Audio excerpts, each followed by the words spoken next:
قتل حسین اصل میں مرگ یزید ہے، اسلام زندہ ہوتا ہے ہر کربلا کے بعد۔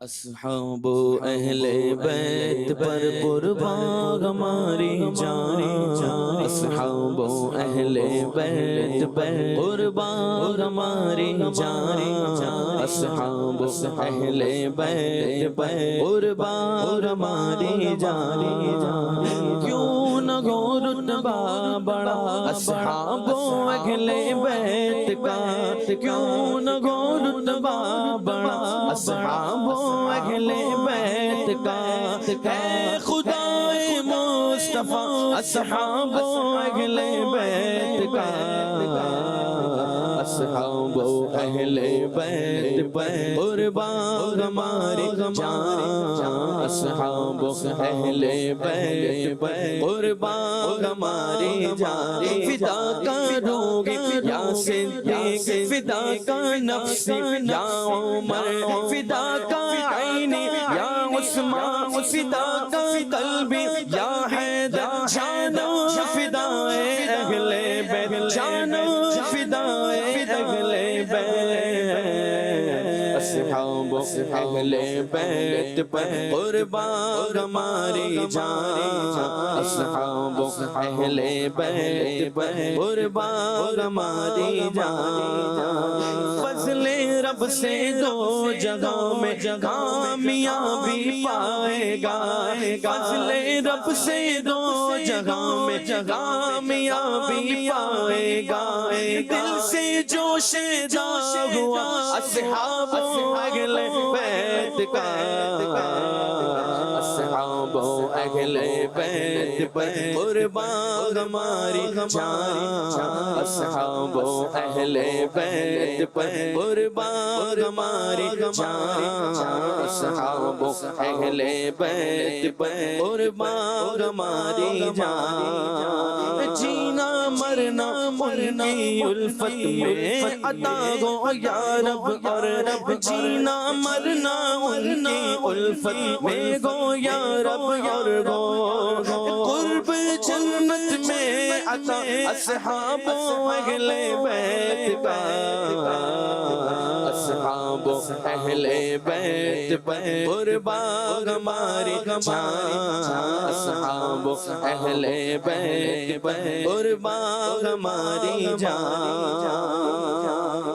حشر میں مجھ کو شفاعت کی عطا خیرات ہو، حشر میں مجھ کو شفاعت کی عطا خیرات ہو، واسطہ یا مصطفیٰ اصحاب اہل بیت کا، اصحاب اہل بیت پر قربان ہماری جان، اصحاب اہل بیت پر قربان ہماری جان۔ فدا کروں گی یا صدیق، فدا کا نفسی یا عمر، فدا کا عینی یا عثمان، فدا کروں گی یا حیدر، جانو فدائے اہل بیت، جانو فدائے اہل بیت، اصحاب اہل بیت پر قربان ہماری جان، اصحاب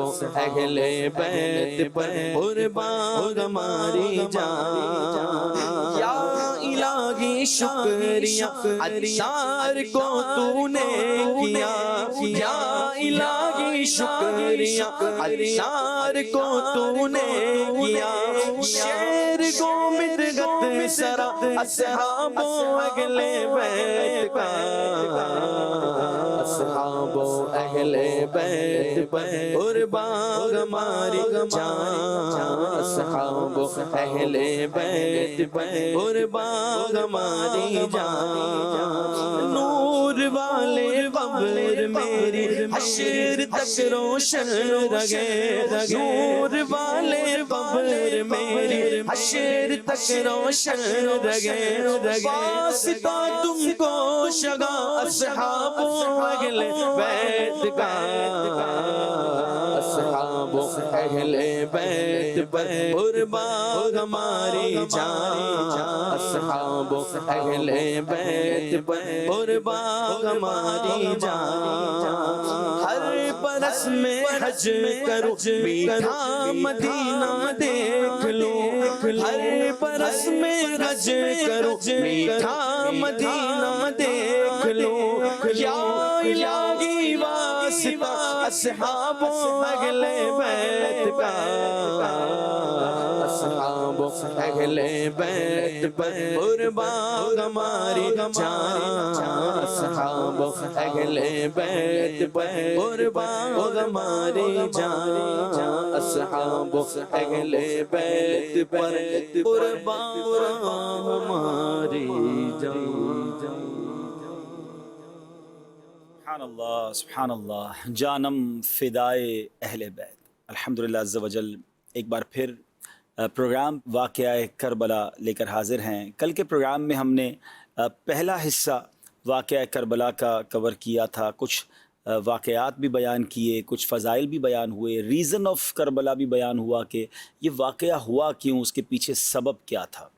اب ہم مرحلہ وار یہ واقعہ بیان کرتے کرتے وہاں پہنچے تھے کہ امام حضرت مسلم بن عقیل رضی اللہ تعالیٰ عنہ جب کوفہ پہنچے تھے تو آپ کا استقبال بھی ہوا، آپ نے خط بھی لکھ دیا امام حسین کو، مگر کوفے والوں نے آپ کے ساتھ بے وفائی کی، اور جب نماز مغرب کی جماعت آپ نے کی تو پہلے صبح تو 40,000 تھے، نماز مغرب میں 500 نمازی رہ گئے تھے، اور آپ نے جب نماز پڑھائی اور سلام پھیرا تو اب صرف امام مسلم بن عقیل ہی موجود تھے۔ آپ کے 2 صاحبزادے تو تھے، باقی کوئی بندہ ساتھ نہیں تھا۔ کوفے والوں نے بڑی بے وفائی کی تھی، اور امام مسلم بن عقیل اب تنہا تھے کہ جائیں کہاں، بچے بھی ہیں، اور آپ فرماتے کہ مجھے اپنے سے زیادہ غم اس بات کا تھا کہ میرے خط پر امام حسین اب سفر شروع کر دیں گے اور ان کو کوئی خبر دے دے کہ کوفے والوں نے میرے ساتھ بے وفائی کر دی ہے۔ اب وہ یہ سوچ رہے تھے کہ جب میرے یہ حال کیا ہے، میرے ساتھ دینے کے لیے کوئی تیار نہیں ہے، تو جب امام حسین آئیں گے تو ان کے ساتھ معاملات کیا ہوں گے۔ تو ناظرین، اب یہ دل خراش داستان اس طرح آگے بڑھتی ہے کہ حضرت مسلم بن عقیل اب جائے پناہ ڈھونڈ رہے تھے۔ وہ کوفہ جس میں ہزاروں لوگ آپ کی بیعت کر چکے تھے، جو ہزاروں لوگ آپ کو ویلکم کر رہے تھے، آج کوئی نہیں تھا آپ کا ساتھ دینے والا۔ پھر ایسا بھی ہوا کہ حضرت مسلم بن عقیل نے گھر میں پناہ لی، مگر ابن زیاد کے کارندوں کو پتہ چل گیا، آپ کو گرفتار کر کے گورنر ہاؤس لایا گیا۔ یہ کہہ کر لایا گیا کہ آپ سے تو مذاکرات کرنے ہیں، آپ سے تو بات کرنی ہے، مگر جب آپ گورنر ہاؤس کی عمارت میں داخل ہوتے ہیں تو ان ظالموں نے پہلے سے ہی دروازے کے دونوں طرف تیر انداز اور تلوار والے لوگ رکھے ہوئے تھے، اور جیسے حضرت مسلم بن عقیل اندر داخل ہوئے تو بلا کسی گفتگو کے آپ پر حملہ کیا گیا، آپ کو شہید کر دیا گیا۔ دونوں صاحبزادوں نے اپنی آنکھوں کے سامنے اپنے شفیق والد کے سر کو کٹتے دیکھا۔ جس طرح کا خوف ان پر طاری ہوا ہوگا وہ ہماری امیجنیشن سے بھی زیادہ ہے، مگر ان ظالموں کو، ان بچوں پر بھی کوئی یوں سمجھے ترس نہ آیا، رحم نہ آیا۔ حضرت مسلم بن عقیل کے بچوں کو بھی شہید کر دیا گیا، اور جس ہانی بن عروہ کے گھر پہ آپ نے پناہ لی تھی ان کو بھی قتل کر دیا گیا، اور اس کے بعد شہیدوں کے سروں کو نیزوں پر چڑھا کر کوفے کی گلیوں میں گھمایا گیا۔ بے حیائی کے ساتھ، سنگ دلی کے ساتھ کوفے کے لوگوں نے مہمان کشی کا گویا عملی طور پر اعلان کیا۔ اب یہ سب کچھ جو ہو رہا ہے یہ 3 ذی الحجۃ الحرام ہے، ایگزیکٹلی یہ وہی دن ہے جس دن امام عالی مقام، امام عرش مقام مکہ پاک سے روانہ ہو رہے ہیں، یعنی جس دن حضرت مسلم بن عقیل کی شہادت ہو رہی ہے۔ اللہ کی قدرت کا نظارہ دیکھیں کہ ایگزیکٹلی یہ وہی دن تھا کہ حضرت امام حسین رضی اللہ تعالیٰ اپنے قافلے والوں کے ساتھ مکے سے روانہ ہو رہے ہیں، اور وہاں جب مکے سے روانہ ہو رہے ہیں تو الوداعی طواف ہوتا ہے۔ خاندان اہل بیت کے لوگ، خاندان مصطفیٰ صلی اللہ علیہ وسلم کے لوگ الوداعی طواف کرتے ہیں، آہیں ہیں، سسکیاں ہیں، کعبے کے غلاف سے لپٹ لپٹ کر آنسو بہائے جا رہے ہیں۔ اور اس وقت بڑے بڑے صحابہ کرام علیہ رضوان نے اصرار کیا، امام حسین سے عرض کیا کہ حضور ایسا نہ کریں، آپ نہ جائیں، کوفے والوں میں یہ وفا نہیں ہے، آپ کے والد محترم بھی وہیں عراق میں ہی شہید ہوئے ہیں، آپ کے بھائی کو زہر بھی دیا گیا ہے، آپ مت جائیں کوفے۔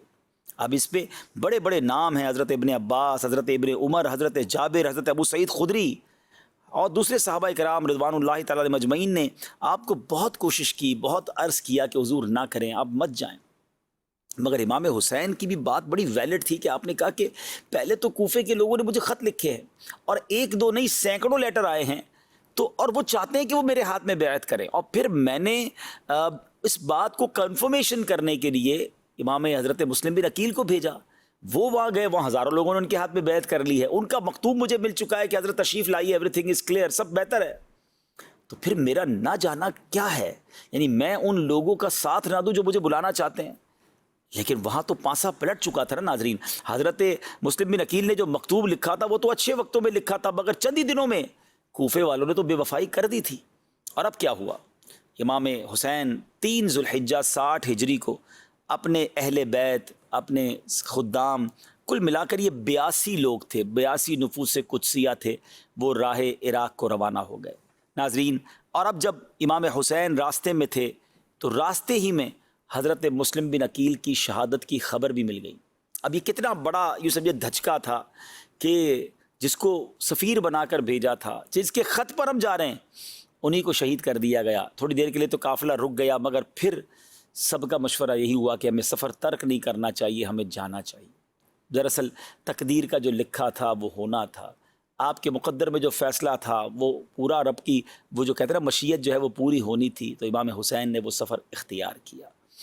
اب جب 2 منزل کوفہ رہ گیا تھا تو ایک یوں سمجھیے کہ گھڑ سوار نے اپنے 1000 گھڑ سواروں کے ساتھ، اپنے 1000 لوگوں کے لشکر کے ساتھ امام حسین کے لشکر کو انٹرسیپٹ کیا، روکا، اور ان کا نام تھا حر بن یزید ریاحی، اور اس کے ساتھ 1000 ہتھیار والے سوار بھی تھے۔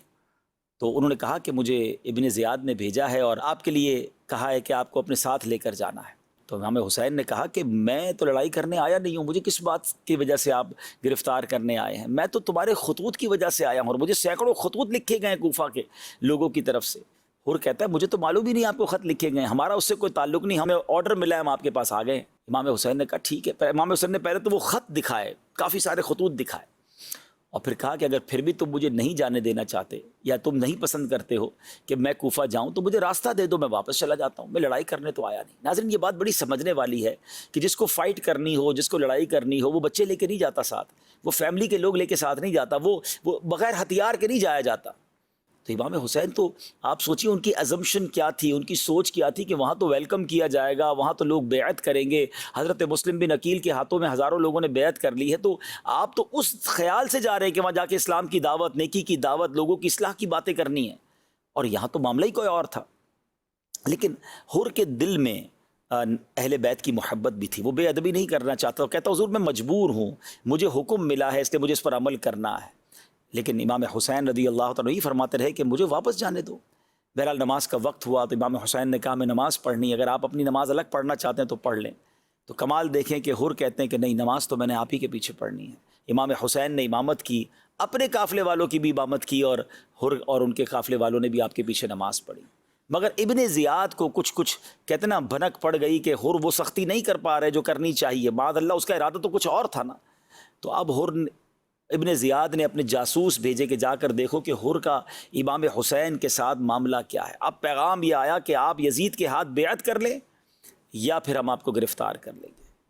امام حسین فرماتے ہیں کہ مجھے تو بیعت کروانے کے لیے بلایا گیا تھا۔ آپ سوچے تو صحیح کہ کیفیت دل کی کیا ہوگی، مکتوب بھیج کر بلایا گیا، یہ کہہ کر بلایا گیا کہ آپ کے ہاتھ پر بیعت کرنا، اور جب کوفے کے قریب پہنچتے تو کوفے میں داخلہ بھی نہیں مل رہا، اور کہا یہ جا رہا ہے کہ آپ نے یزید کے ہاتھ پہ، اس بدکار کے ہاتھ پہ بیعت کرنی ہے۔ امام حسین نے مدینہ منورہ میں بھی منع کیا تھا، یہاں بھی منع فرما دیا، اور اب جب یہ اطلاع پہنچی ابن زیاد کو کہ وہ بیعت کرنے کے لیے تیار نہیں ہے تو اس بدبخت نے ایک اور لشکر بھیجا، اور اس لشکر کا سپہ سالار ابن سعد کو بنا کر بھیجا۔ اور ابن سعد جب نہیں چاہتا تھا کہ میں معاذ اللہ امام حسین کے شہادت یا ان کے قتل کا بوجھ اپنے سر پہ، وہ بڑی پس و پیش سے کام لیتا رہا، کہا سوچو تو صحیح کہ کس کے خلاف لڑائی ہو رہی ہے، یہ تو نواسہ رسول ہے، وہ نہیں چاہتا تھا کہ یہ گناہ اس سے ہو۔ مگر اب لالچ، آپ کو یاد رہے کہ ابن سعد اس وقت رے کا گورنر تھا، رے جو آج کل ایران کا شہر تہران ہے، تو اس کو یہ کہا گیا کہ ٹھیک ہے اگر تم نے لڑائی نہیں لڑنی، تم نے گرفتار نہیں کرنا، یا تم نے ان کے ساتھ مقابلہ نہیں کرنا تو گورنر چھوڑ دو۔ ایک طرف دنیا کی گورنری ہے، ایک طرف دنیا کا مال ہے، اور دوسری طرف اسے یہ احساس بھی ہے کہ میں کتنی بڑی غلطی کرتے جا رہا ہوں۔ یہاں میں ایک اور بات بتاتا چلوں ناظرین کہ جب شیطان دل پر قبضہ کرتا ہے تو انسان سے کیسے کیسے گناہ کرواتا ہے۔ آپ کو معلوم ہے ابن سعد کون تھا؟ یہ کوئی اور نہیں، حضرت سعد بن ابی وقاص کا بیٹا۔ جی جناب، یہ وہی حضرت سعد بن ابی وقاص رضی اللہ تعالیٰ عنہ جو قطعی جنتی ہیں، اور ان کا مرتبہ اللہ اکبر۔ دیکھیں، اور صحابہ جب نبی پاک سے گفتگو کرتے، عرض و معروض کرتے تو کہتے فدا کا امی و ابی یا رسول اللہ، حضور ہمارے ماں باپ آپ پر قربان۔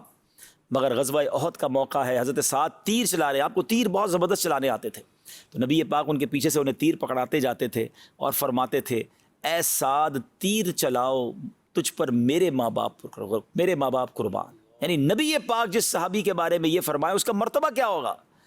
مگر انہی کے بیٹا جب شیطان دل پر قبضہ کرے، لالچ دل پر قبضہ کرے تو کیا کچھ نہیں کروا بیٹھتی۔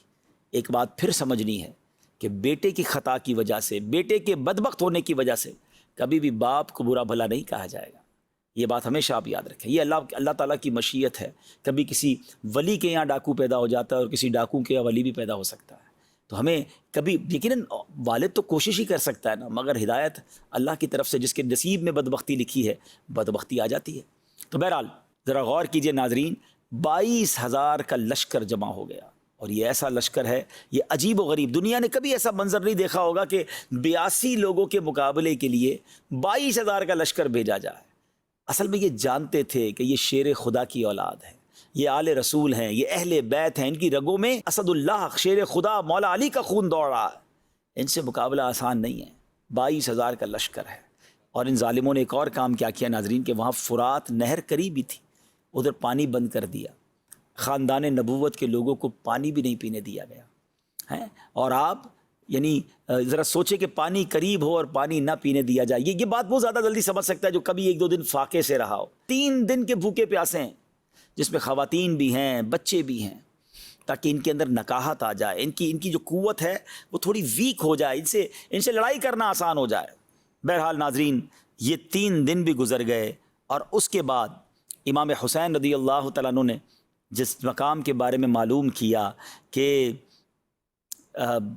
یہ مقام کون سا ہے، تو بتایا گیا کہ یہ تو کربلا کا مقام ہے۔ یہ محرم کی اب 2 تاریخ ہو چکی تھی، تو امام حسین واقف تھے کہ آپ کی شہادت کا مقام کربلا ہی ہے، جہاں اہل بیت کو راہ حق میں اپنے خون کی ندیاں بہانی ہوں گی۔ اب اس دن امام حسین کو نبی پاک علیہ الصلوۃ والسلام کی زیارت نصیب ہوتی ہے، اور پیارے آقا علیہ الصلوۃ والسلام نے آپ کو شہادت کی خبر بھی دی، اور آپ کے سینہ مبارک پر اپنا دست اقدس رکھ کر دعا فرمائی، اللہم اعط الحسین صبرا و اجرا۔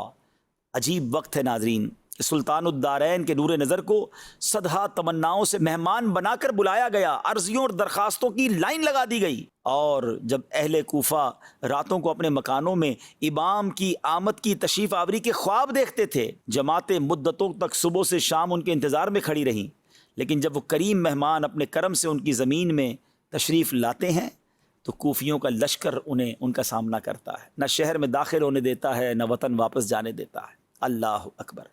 اب میرے پیارے اسلامی بھائیوں، امام حسین رضی اللہ تعالیٰ عنہ اور ان کے جو ساتھی ہیں وہ 3 دن کے بھوکے پیاسے ہیں۔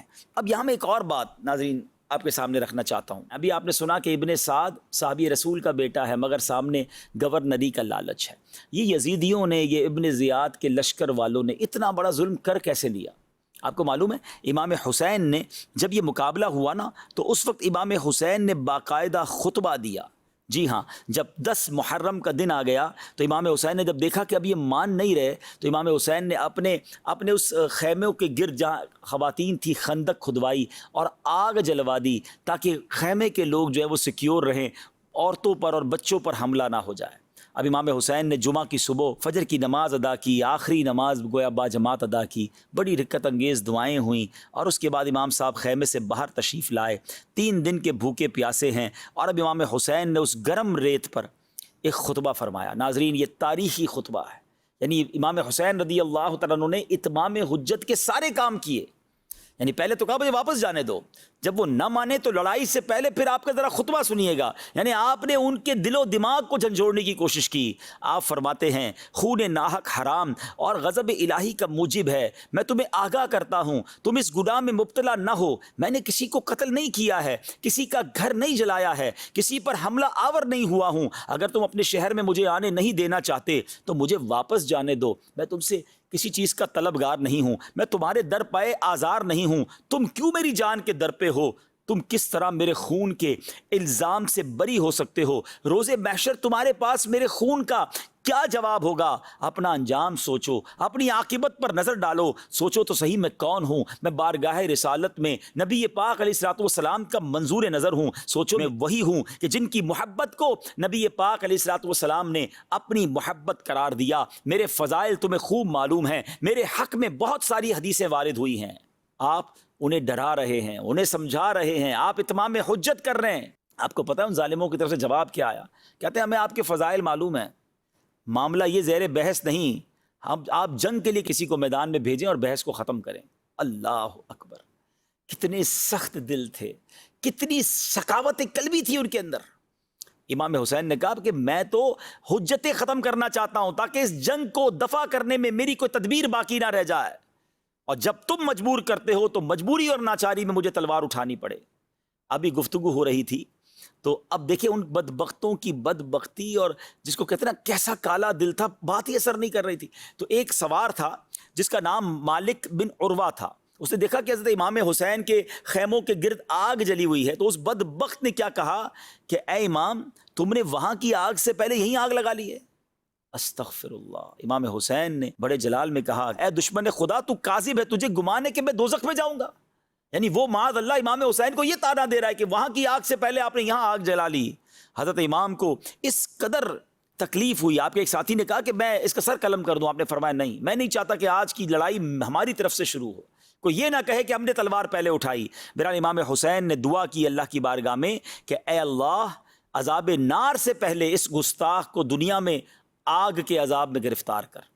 اب کیا ہوا کہ وہی شخص جو یہ بات کہہ کر گیا تھا، اس کے گھوڑے کا پاؤں ایک سوراخ میں گیا، وہ گھوڑے سے گرا اور سیدھا خندق میں جا کر گر پڑا، اسی آگ میں جا کر خود جل گیا۔ یعنی امام حسین کی دعا یا دعائے ضرر کیسے قبول ہوتی ہے، سارے یزیدی دیکھ رہے ہیں۔ ایک شخص معاذ اللہ جب حضرت امام نے کہا نا کہ جب اس کی آگ میں چلا گیا تو آپ نے فرمایا اللہ تیرا شکر ہے کہ تو نے اہل بیت کے بدخواہ کو سزا دی۔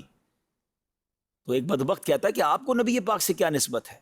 ذرا سوچئے ناظرین، گستاخیاں یہ سب دیکھتے ہوئے بھی امام حسین کو بڑی تکلیف ہوئی، تو آپ نے فرمایا کہ یا اللہ اس بد زبان کو فوری عذاب میں گرفتار کر۔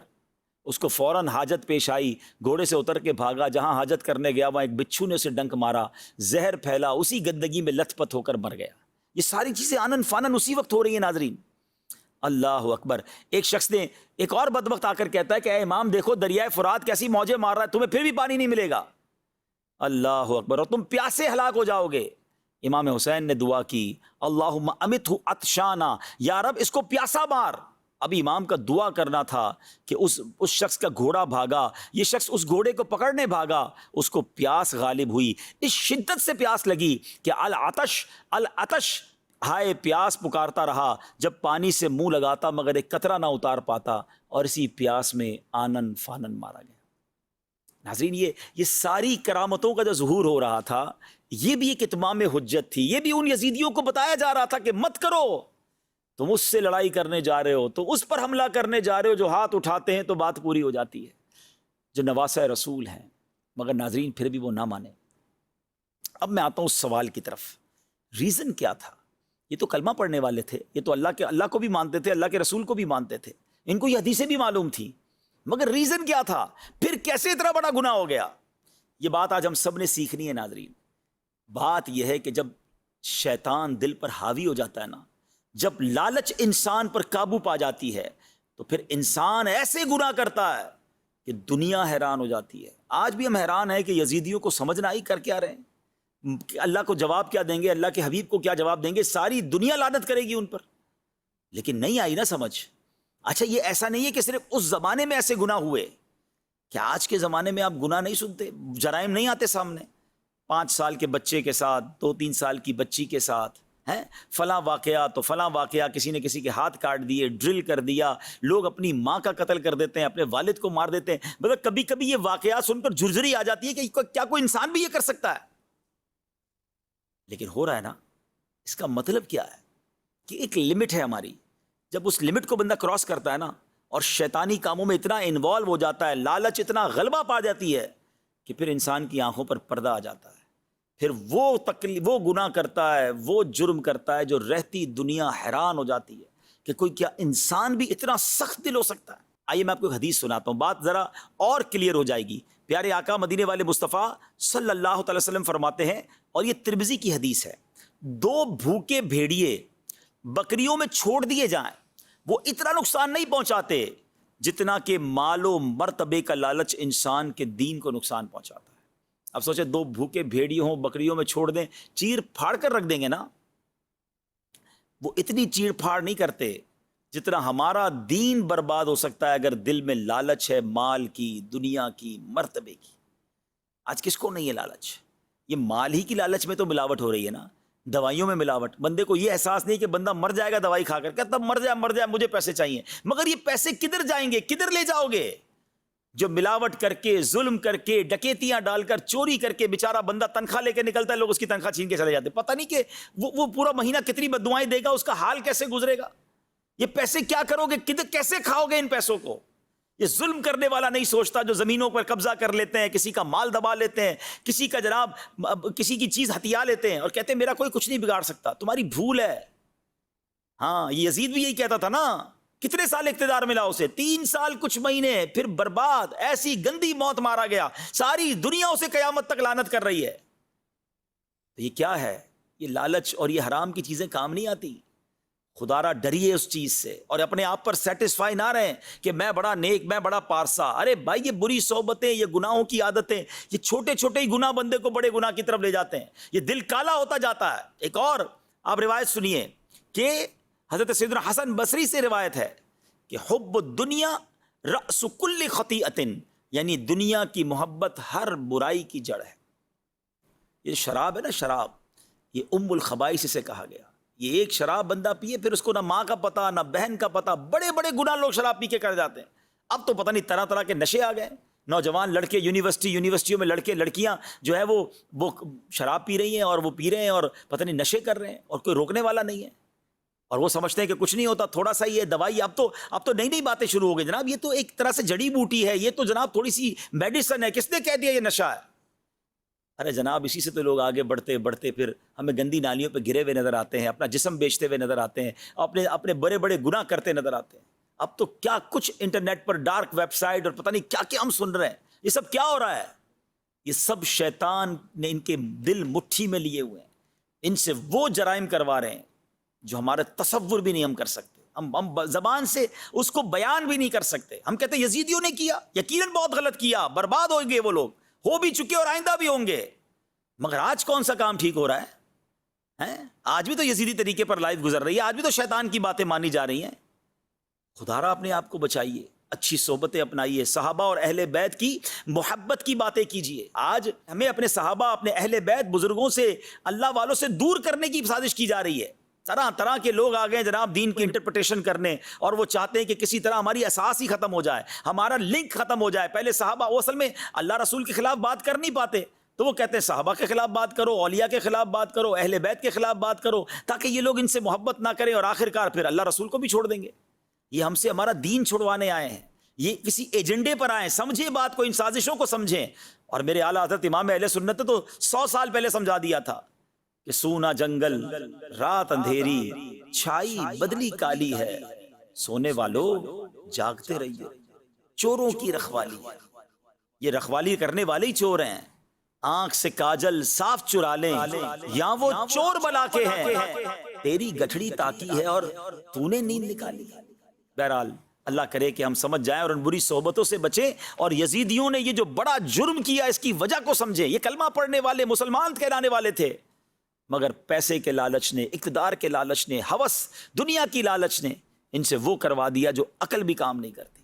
ہم بھی کبھی زندگی میں کوئی ایسا گناہ نہ کر جائیں، کوئی ایسی خطا نہ کر جائیں کہ نہ ہم منہ دکھانے جیسے رہیں، نہ ہمارے گھر والے منہ دکھانے جیسے رہیں، نہ ہمارا خاندان منہ دکھانے جیسا رہے. پوری امت کی بدنامی ہوتی ہے بعض اوقات کبھی ایسا کام کوئی کر جاتا ہے.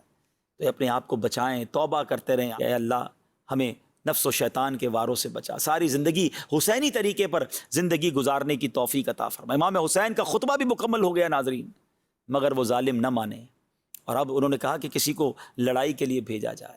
مگر اب ایک عجب واقعہ ہوتا ہے کہ آس پاس کے گاؤں کے لوگوں کو پتہ چل گیا تھا کہ اہل بیت کے لوگ آئے ہیں. تو انہوں نے کہا کہ حضور آپ پہلے نہیں جائیں گے میدان میں، پہلے ہم اپنی جانیں قربان کریں. کتابوں میں آتا ہے کہ 50 کے قریب لوگ جو ہیں وہ پہلے باری باری جاتے رہے مقابلہ کرنے، اور وہ شہید ہوتے چلے گئے.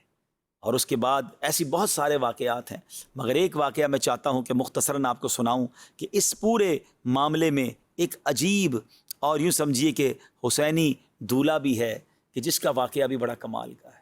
ان کا نام تھا سیدنا وہب بن عبداللہ کلبی رحمۃ اللہ تعالیٰ علیہ. وہ آتے ہیں کہ وہ ایک بڑے خوبرو نوجوان تھے، اور ابھی ان کی شادی جو ہے وہ بالکل 17 روز ہی ہوئے تھے. ماں بیوہ تھی، اور جب ماں اس کربلا جہاں یہ واقعہ ہو رہا تھا کربلا کا مارکا، اس کے قریب ہی ان کا گاؤں تھا. ان کی ماں رونے لگی. بیٹا کہتا ہے ماں میں تو آپ کی بڑی خدمت کرتا ہوں، کیا میرے سے کوئی گستاخی ہو گئی ہے؟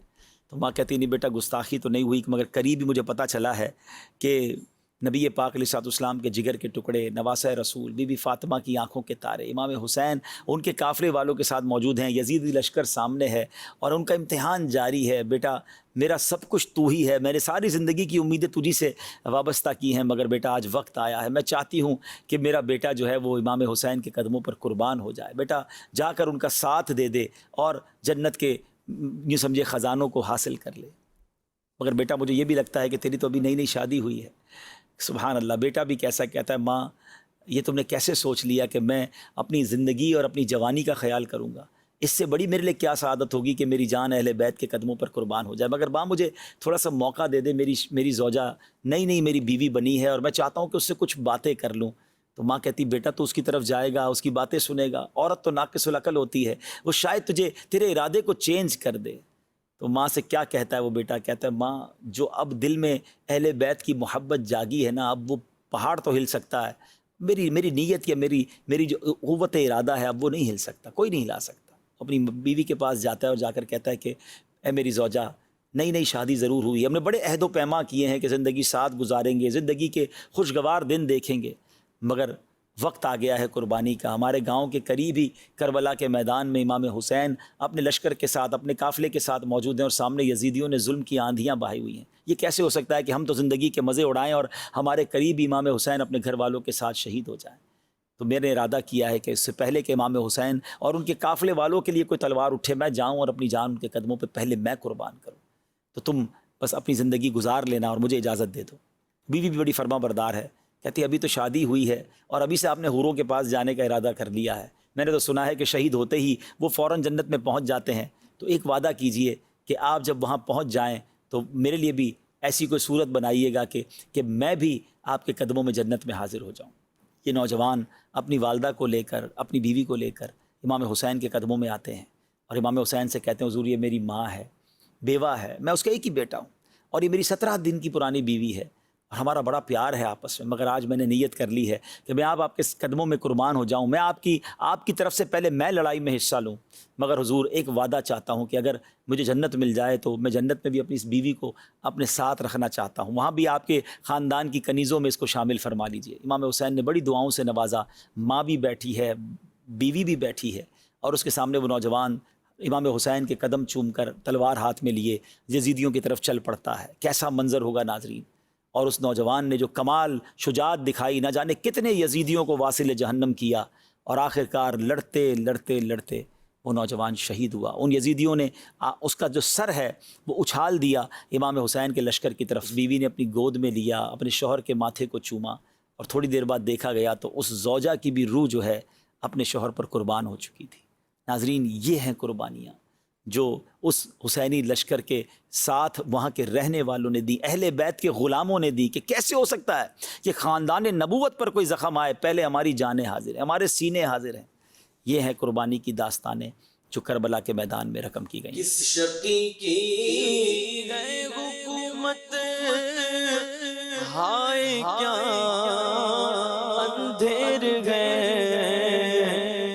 شقی کی ہے حکومت، ہائے کیا اندھیر ہے، دن دہاڑے لٹ رہا ہے کاروان اہل بیت، دن دہاڑے لٹ رہا ہے کاروان اہل بیت، خشک ہو جا خاک ہو کر خاک میں مل جا فرات، خشک ہو جا خاک ہو کر خاک میں مل جا فرات، خاک تجھ پر دیکھ تو سوکھی زبان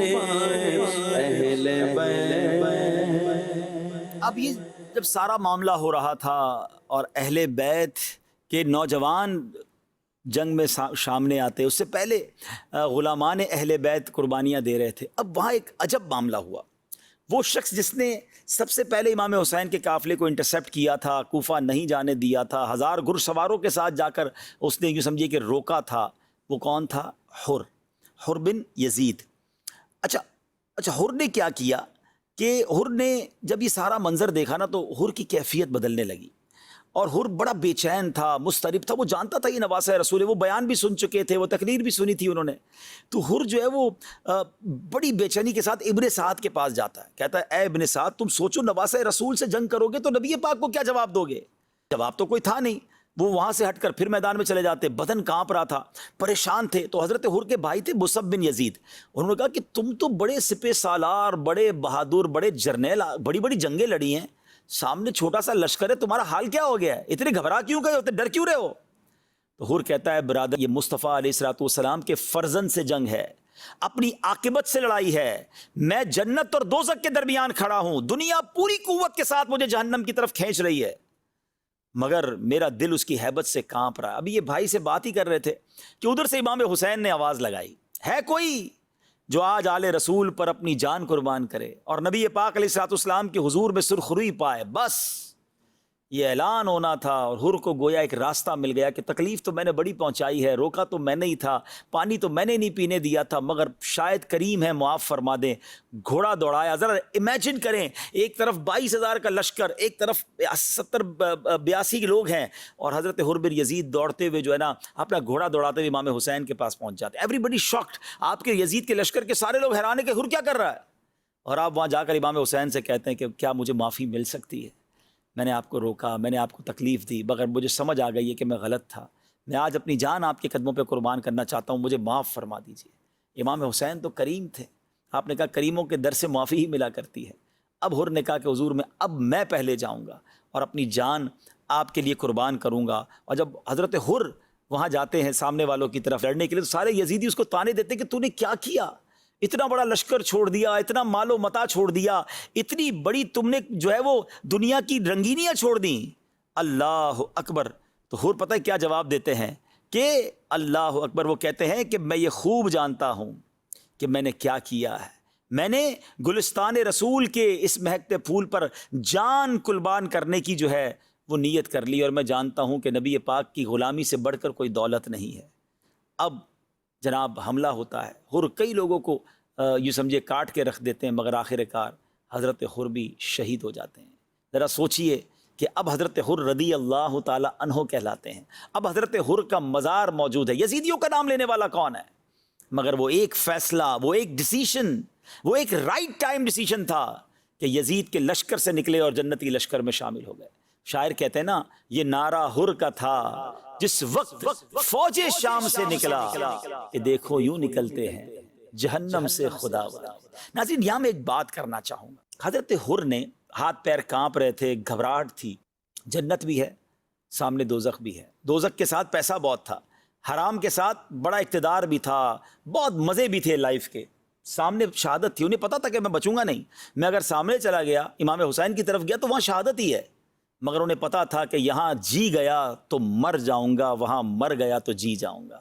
یہاں بچ گیا تو مارا جاؤں گا قیامت کے دن، وہاں اگر مارا گیا تو قیامت کے دن بچ جاؤں گا۔ یہ ڈیسیشن لیا انہوں نے، اور کیسا ڈیسیشن لیا کہ آج ساری دنیا ان کے گن گاتی ہے۔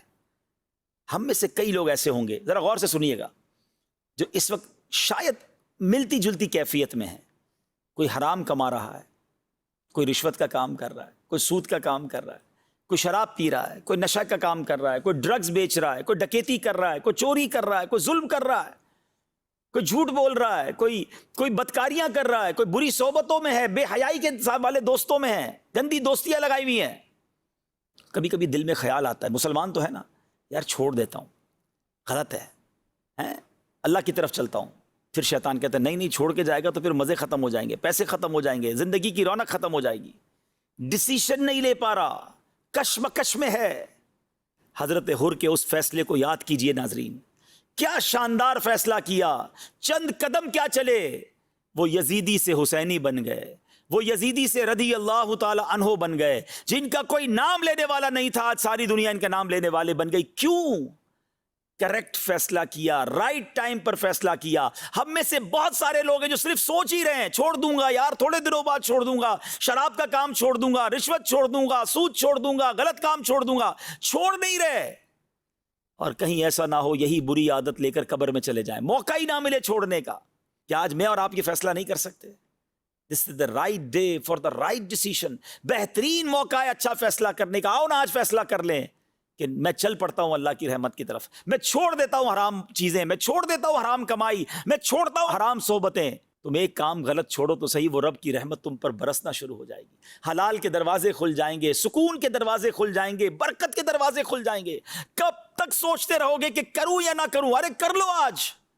آج حضرت حر کا وہ پیغام، کربلا کا میدان ہم سب کو پکار رہا ہے کہ آ جاؤ اللہ کی طرف، چھوڑ دو یہ برے کام۔ بلکہ اگر مجھے کوئی غیر مسلم بھی سن رہا ہے نا، میں تو اس کو بھی دعوت دیتا ہوں، آ جاؤ اسلام کی طرف، آ جاؤ میرے اللہ کے دین کی طرف، یہی راہ نجات ہے، یہی آخرت کے لیے تم سب کے لیے بھی۔ ایسے مجھے معلوم ہے کہ کئی لوگ ہیں جو مسلمان نہیں ہیں مگر کربلا والوں سے محبت کرتے ہیں۔ اگر کربلا والوں سے محبت کرتے ہو تو ان کے خدا سے بھی محبت کر لو نا، وہ جس کا کلمہ پڑھتے ہیں اس نبی کا کلمہ بھی پڑھ لیجئے نا۔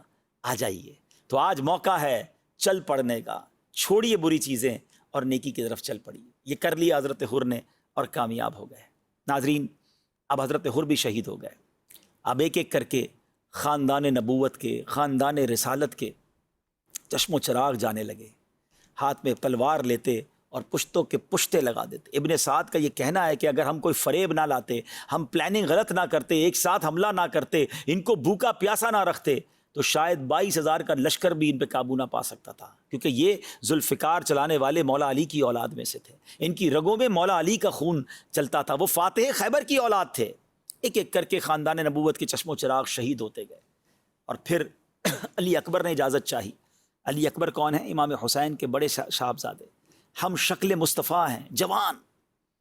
امام حسین نے ان کو بھی اجازت دی، اور انہوں نے کئی یزیدیوں کو ان کے سر کاٹے، ان کو تہو تیغ کیا، خاک میں خون آلود کیا، مگر آخر کار بھوک بھی تھی، پیاس بھی تھی، نکاہت بھی تھی، آپ بھی زخموں سے چور چور ہو کر شہید ہو گئے۔ اب آپ کے گھر والوں نے دیکھا کہ علی اصغر بہت رو رہے ہیں، 6 مہینے کے ہیں، پیاسے ہیں، 3 دن سے بچہ پانی نہ پیے تو کیا حال ہوگا، دودھ بھی ختم۔ تو کہا کہ چلو ان کو تو آپ لے جائیں اور جا کر ان کو تو یہ بدبخت پانی پینے دیں گے۔ تو امام حسین انہیں ہاتھ میں لے کر باہر آتے ہیں اور کہتے ہیں مجھے نہ دیں، صرف اس کو پانی دے دیں۔ مگر ان بدبختوں کی بدبختی دیکھیں کہ ایسا تیر تاک کر چلایا کہ حضرت علی اصغر کے گلے میں پیوست ہو گیا، پیاسا گلا، پانی تو نہ دیا مگر شہید کر دیا۔ امام حسین جب واپس آنے لگے نا تو خاندان کے لوگ سمجھے کہ پانی مل گیا، جبھی تو پرسکون لیٹے ہیں ہاتھ میں، ہیں جبھی تو لگتا ہے کہ ہل بھی نہیں رہے، رو بھی نہیں رہے، تو لگتا ہے پانی مل گیا ہے۔ تو گھر والوں نے پوچھا کہ کیا پانی مل گیا؟ تو امام حسین فرماتے ہیں کہ جام کوثر پینے، کوثر سے سیراب ہونے نانا جان کے پاس علی اصغر روانہ ہو گئے۔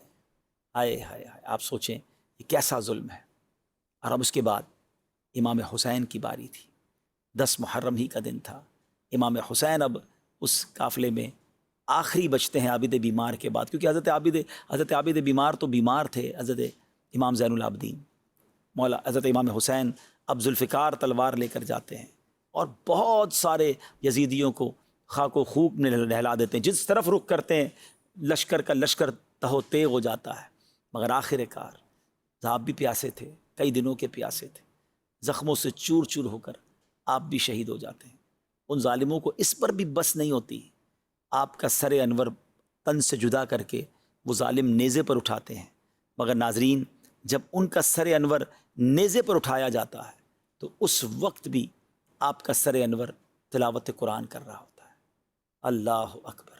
امام حسین نے کربلا کے میدان میں آپ کے قافلے والوں نے نمازیں بھی ادا کی اور نیزے پر جو سر انور نے تلاوت کی، یہ سب ہمارے لیے میسج ہے۔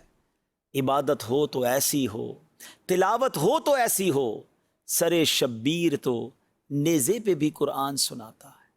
اب ذرا سوچیں کہ ہم حسینی بھی کہلائیں، پنجتن کے غلام بھی کہلائیں، نہ ہمیں نماز پڑھنے کا شوق، نہ تلاوت قرآن کا شوق، بتائیں نا یہ کیسی غلامی ہے۔ امام حسین تلوار کے سایوں میں نماز پڑھیں، ہم اپنے بیڈ روم میں رہیں اور ہماری فجر کی نماز قضا ہو جائے، ہم آفس میں جائیں تو ظہر عصر مغرب قضا ہو جائے، ہم دوستوں میں جائیں تو عشاء قضا ہو جائے۔ یہ کیسی حسینیت ہے، یہ کیسی پنجتن پاک کی غلامی ہے۔ ان کا سر انور تو نیزے پہ تلاوت کرے اور ہمیں تلاوت قرآن کرنا ہی نہ ہے، یا بڑی تعداد ہم میں وہ ہے جو پورا سال قرآن نہیں پڑھتی ہے۔ نہ کریں ناظرین ایسا، خدا را حسینیت اگر حسینی واقعی بننا ہے نا تو نماز کے پابند بنے، قرآن کے پابند بنے، ظلم سے دور رہیں۔ یزیدی ظالم تھے نا، ہم کہتے ہیں ہم ظالم نہیں ہیں، ہم سمجھتے ہیں کسی کا قتل کرنا ہی ظلم ہے۔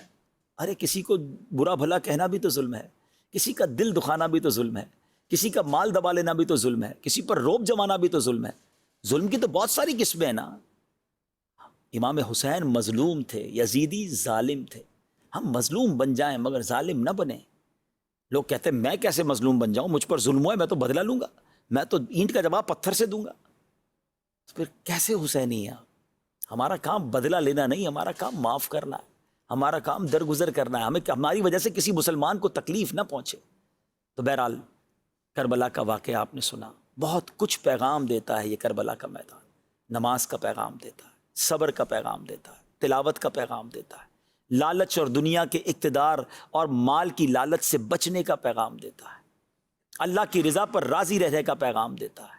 اللہ کرے کہ ان میسیجز کو ہم ریسیو کریں اور اپنی زندگی میں یہ بدلاؤ لائیں۔ اللہ مجھے بھی عمل کرنے کی توفیق دے، آپ کو بھی توفیق نصیب فرمائے۔ آخر میں منقبت میں تو پنجتن کا غلام ہوں، اس کے 2 اشعار سن کر ہم اپنے پروگرام کو ختم کرتے ہیں۔ صلو علی الحبیب صلی اللہ تعالی علی محمد صلی اللہ علیہ وسلم۔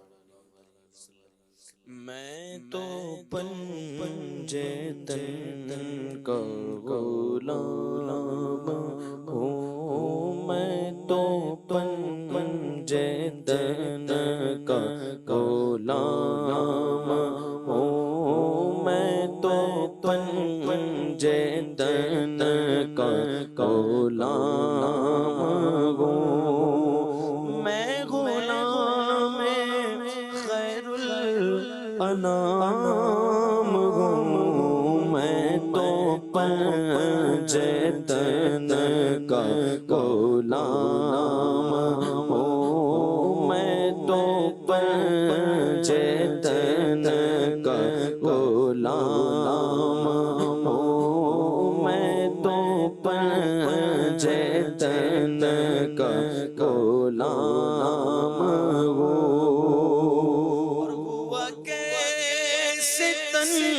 سے وہ سر جدا جگہ عشق گو بگی کربلا میری بات اون کی بات گئے میرے سامنے وہی ذات گئے، وہی جن کو شیر خدا کہے، جنہیں باب صلی اللہ کہے، وہی جن کو آل نبی کہے، وہی جن کو ذات علی کہے، وہی پختہ ہے میں تو